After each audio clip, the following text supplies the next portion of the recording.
नमस्कार दोस्तों, मैं हूं आपका दोस्त अनुप कुमार और अपने इस अगले ट्यूटोरियल में मैं आपका वेलकम करता हूं। लेकिन इससे पहले आपसे एक रिक्वेस्ट करूंगा, अगर आपने हमारे इस चैनल को सब्सक्राइब नहीं किया है तो प्लीज हमारे इस चैनल को सब्सक्राइब कर लीजिए, क्योंकि इसमें कंप्यूटर, इंटरनेट और मोबाइल से related tips, tricks and tutorials मिलते हैं जो कि बिल्कुल फ्री होते हैं और सब्सक्राइब करना भी बिल्कुल फ्री है। अगर आप सब्सक्राइब कर चुके हैं तो तहे दिल से आपका शुक्रिया। चलिए आगे बढ़ते हैं। आज का जो हमारा नेक्स्ट टैग है वो है सेलेक्ट टैग। अगर आपने इससे पहले के वीडियो नहीं देखे तो आप प्लीज हमारे चैनल पर जाकर पहले इससे पहले के वीडियो देख लीजिए। उन वीडियो को देखने के लिए वीडियो के नीचे डिस्क्रिप्शन में लिंक दिया गया है, जहां से आप जाकर उन वीडियो को देख सकते हैं। अगर आप देख चुके हैं तो आप आगे कंटिन्यू कर सकते हैं। The select element is used to create a drop down list, यानी कि जो सेलेक्ट एलिमेंट है वो हमें एक ड्रॉप डाउन लिस्ट जो है वो प्रोवाइड कराता है। The option tag inside the select element define the available option in the list, यानी कि जो सेलेक्ट टैग है वो हमें एक लिस्ट प्रोवाइड कराता है, ठीक है। लेकिन ऑप्शन टैग जो है वो उसके अंदर हमें अलग अलग ऑप्शन क्रिएट करने में मदद करता है, ठीक है जी। कैसे, चलिए शुरू करते हैं। सबसे पहले हम यहाँ पे ले लेते हैं एक फॉर्म टैग, पहले सेलेक्ट टैग ही ले लेते हैं। ओपनिंग, ठीक है जी, क्लोजिंग,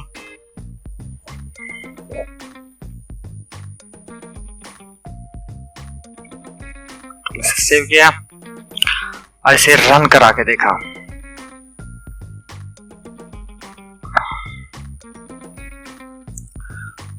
मैं इसे थोड़ा जूम कर देता हूं तो आप देख सकते हैं यहाँ पे मेरे पास एक सेलेक्ट करने का ऑप्शन आ रहा है, लेकिन मेरे पास कुछ ऑप्शंस नहीं आ रहे हैं। एक इस तरीके का आ रहा है कि भैया यहाँ से कुछ हम सेलेक्ट कर सकते हैं, लेकिन हमारे पास ऑप्शन नहीं है, ठीक है। सेलेक्ट टैग ने तो हमें सेलेक्ट कर दे दिया, लेकिन जो वो है वो हमें ऑप्शन टैग देता है, जो कि इसका चाइल्ड एट्रीब्यूट है, चाइल्ड टैग है, सॉरी। वैल्यू हमने दे दी मेल एंड क्लोज।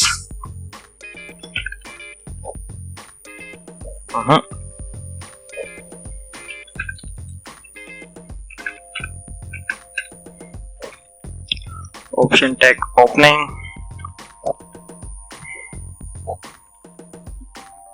यहाँ पे हमें दे देते हैं भैया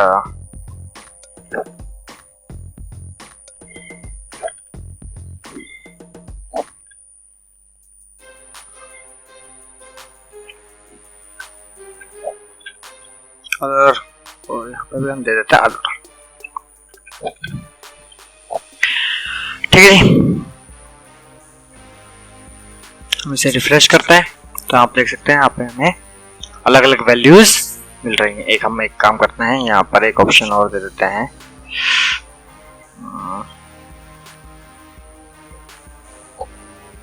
उसको हम कर देते हैं 0 और उसका आधा करना, ठीक है जी। कंट्रोल ऐसे सेव किया, रिफ्रेश किया तो यहाँ पे नन आ रहा है, मेल, फीमेल, अदर्स, ठीक है। या फिर हम इसे नन की जगह डालते नहीं, कुछ 0 कर देते हैं। कंट्रोल से सेव किया, रिफ्रेश किया तो यहाँ पे कुछ नहीं आ रहा है, मेल, फीमेल, अदर, ठीक है जी। अब हम इसके अलग अलग एट्रीब्यूट्स देखते हैं। ये ऑप्शन टैग के बारे में मैं आपको पहले पढ़ा चुका हूं, इसके अलग अलग अपने अलग एट्रीब्यूट्स हैं और सेलेक्ट टैग के अपने अलग एट्रीब्यूट्स हैं। तो इसका पहला एट्रीब्यूट है वो है ऑटो फोकस, यानी कि मैं कॉपी कर लेता हूँ, टाइप करने में टाइम बचेगा। कंट्रोल V से पेस्ट किया, कंट्रोल S से सेव किया, रिफ्रेश किया तो यहाँ पर आप देख सकते हैं इसके ऊपर अलग फोकस जो है इसके ऊपर थोड़ा सा इसे हाईलाइट करता है, ताकि यूजर का इसके ऊपर फोकस अलग पड़े, उसे ये अलग से दिखाई दे जाए। उसको एकदम फोकस में लाने के लिए अगर हम चाहते हैं कि हमारे यूजर का जो फोकस है वो उस चीज के ऊपर पड़े, तो हम हमारी लिस्ट के ऊपर पड़े, तो हम वहां पर इसके साथ में ऑटो फोकस जो इसका एट्रीब्यूट है उसका इस्तेमाल करते हैं। डिसेबल्ड, यानी कि हमने कोई लिस्ट लगा दी और हम चाहते हैं कि ये डिसेबल्ड हो जाए, तो हम क्या करेंगे, इसे यहाँ पर डिसेबल कर देंगे। कंट्रोल S से मैंने सेव किया, रिफ्रेश किया तो यहाँ पर ये लिस्ट है, लेकिन मैं इसे सेलेक्ट नहीं कर सकता हूँ। यूजर को दिखाई देगा कि यहाँ पे लिस्ट लगी हुई है, लेकिन वो उसमें से किसी ऑप्शन को सेलेक्ट नहीं कर सकता है अगर हम डिसेबल एट्रीब्यूट का यूज करते हैं तो। रिक्वायर्ड चलिए रिक्वायर्ड के बारे में आपको बताता हूँ मैं। रिक्वायर्ड के लिए मुझे और मैं यहाँ पर रिक्वायर्ड को डाल देता हूँ। कंट्रोलर से पेस्ट सेव किया, लेकिन उससे पहले एक मैं फॉर्म बनाता हूँ। यहाँ पर form is equal to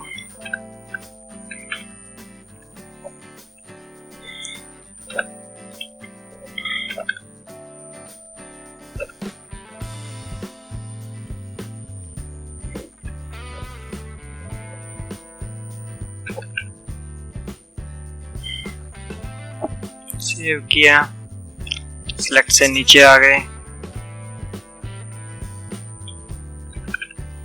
close and then input,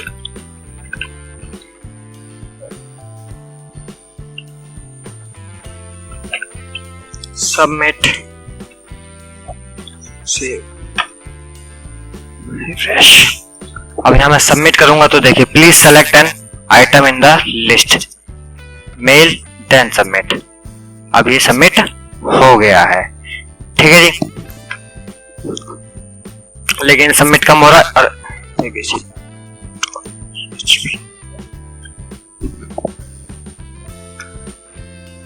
कोई भी ऑप्शन सेलेक्ट कर सकता हूं मैं, ठीक है जी।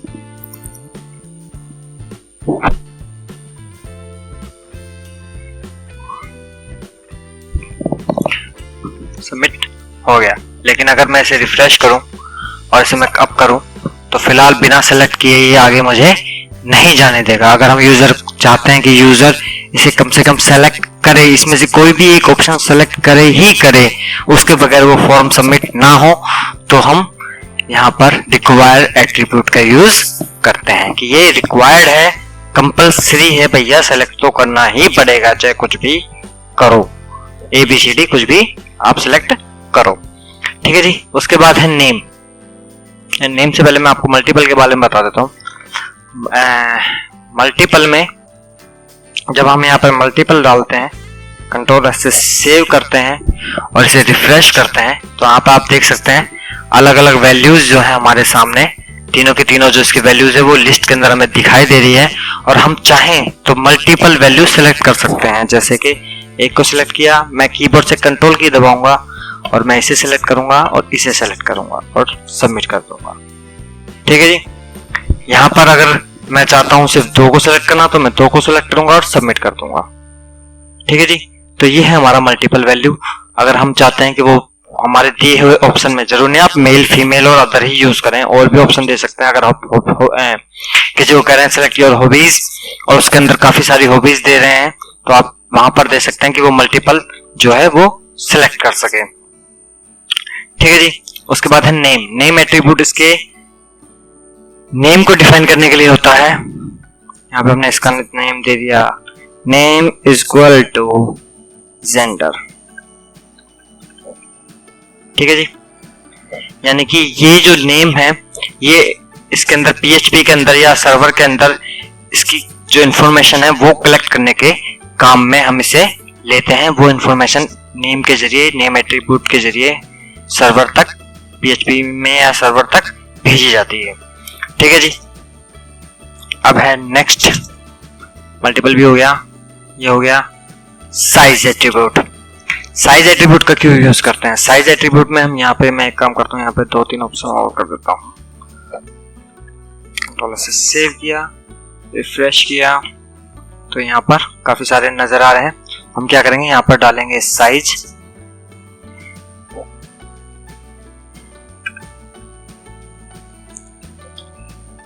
Is equal to 4।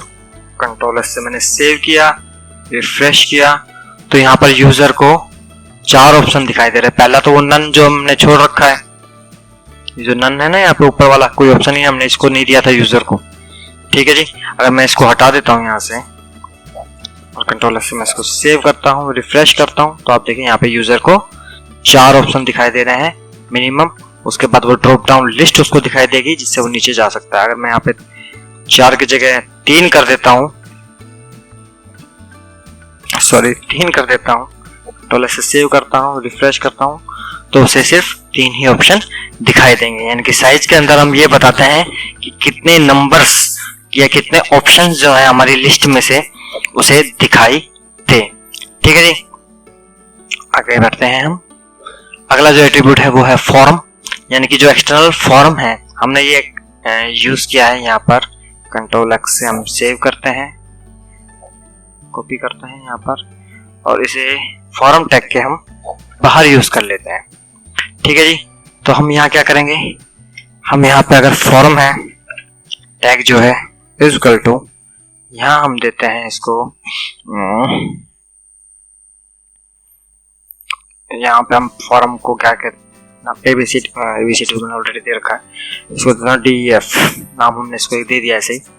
ठीक है, कंट्रोल एस हमने इसको सेव किया और यहाँ पे रिफ्रेश किया, तो यहाँ पे सबमिट ऊपर आ गया, ये नीचे आ गया। लेकिन जब ये इन्फॉर्मेशन जाएगी तो ये जो चीज है ये सबमिट उसके साथ में नहीं होगी। ये कब होगी, क्योंकि ये फॉर्म टैग से बाहर है। तो हम क्या करेंगे, यहाँ पर एक यूज करेंगे आईडी इसकी, फॉर्म इज इक्वल टू,